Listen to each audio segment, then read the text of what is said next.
അനുഭവം ഉണ്ടായിട്ടുണ്ടോന്നോ? കമ്പാരിറ്റീവ്ലി കുറവാണെങ്കിലും ഇപ്പോൾ ലാസ്റ്റ് വീക്കും കൂടെ അത്യാവശ്യം റെപ്യൂട്ടേഷനുള്ള ഒരു ഇൻസ്റ്റിറ്റ്യൂഷൻ ഞങ്ങൾ അപ്രോച്ച് ചെയ്തിട്ടുണ്ടായിരുന്നു. അത് ഇങ്ങോട്ട് ഓഫീസിലോട്ട് ഇങ്ങോട്ട് വിളിച്ച കോളാണ്.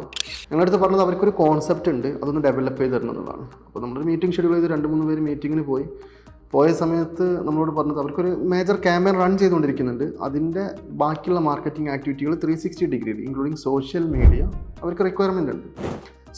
അപ്പം അത് ഞങ്ങൾ ഓരോ ഏജൻസികളെ വിളിച്ചുകൊണ്ടിരിക്കുകയാണ്. അപ്പോൾ നിങ്ങൾ ഞങ്ങൾക്ക് എന്ത് ചെയ്യണമെന്ന് വെച്ച് കഴിഞ്ഞാൽ 4 സ്ക്രിപ്റ്റഡ് വീഡിയോസ്, അതായത് നമ്മൾ സ്ക്രിപ്റ്റ് എഴുതി ആർട്ടിസ്റ്റിനൊക്കെ വെച്ചിട്ടുള്ള 4 വീഡിയോസ് അവർക്ക് സാമ്പിളായിട്ട് നമ്മൾ ഫ്രീ ഓഫ് കോസ്റ്റിൽ ചെയ്തു കൊടുക്കണം.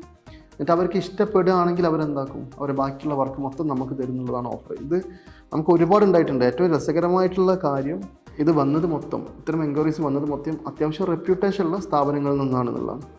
ഇതേ സമയം എനിക്കിപ്പോഴും ഓർമ്മയുണ്ട്, നമുക്ക് വന്നൊരു വർക്ക് ഉണ്ടായിരുന്നു. അതായത് ഹൈലി പാഷനേറ്റ് ബിസിനസ്മാനാണ് അദ്ദേഹം. ഒരുപാട് ഏജൻസികളെ ബ്രാൻഡ് ഐഡൻറ്റിറ്റിക്കും വേണ്ടി പുതിയൊരു വെഞ്ചറും കൂടി തുടങ്ങുമ്പോൾ ബ്രാൻഡ് ഐഡൻറ്റിറ്റിക്കും വേണ്ടി അപ്രോച്ച് ചെയ്തു. അതിന്ന് 6-7 ഏജൻസീസിനെ അയാൾ സെലക്ട് ചെയ്തു. ഇവരെ കൊണ്ട് കംപ്ലീറ്റ്ലി ഐഡൻറ്റിറ്റി ഡിസൈൻ ചെയ്യിച്ചു. അവർ പറഞ്ഞ പേയ്മെൻറ്റും കൊടുത്തിട്ട്, എന്നിട്ട് അതിൽ നിന്ന് പുള്ളി അയാൾക്ക് ഇഷ്ടപ്പെട്ടൊന്ന് ചൂസ് ചെയ്തതാണ്. അങ്ങനെയും ആൾക്കാരുണ്ട്. ശരിക്കും പറഞ്ഞാൽ ഇത് ഒരിക്കലും നമുക്കൊരു ഏജൻസിക്ക് ഇത്തരം ഒരു കാര്യം എൻ്റർടൈൻ ചെയ്തുകൊണ്ട് ഏജൻസി റൺ ചെയ്ത് പോകാൻ കഴിയില്ല. മാത്രമല്ല ഞാൻ മനസ്സിലാക്കുന്നത് ഇത് റെപ്യൂട്ടേഷൻ്റെതല്ല, ആ കമ്പനീൻ്റെ ഒരു വാല്യൂ സിസ്റ്റം അത്ര പ്രോപ്പറല്ല. അത്യാവശ്യം വാല്യൂ ഉള്ളൊരു കമ്പനി ആണെങ്കിൽ ഒരിക്കലും എനിക്ക് തോന്നുന്നില്ല ഇങ്ങനെ ഒരു അപ്രോച്ച് ഒരു ഏജൻസിനായിട്ട് ഉണ്ടാവും എന്നുള്ളത്.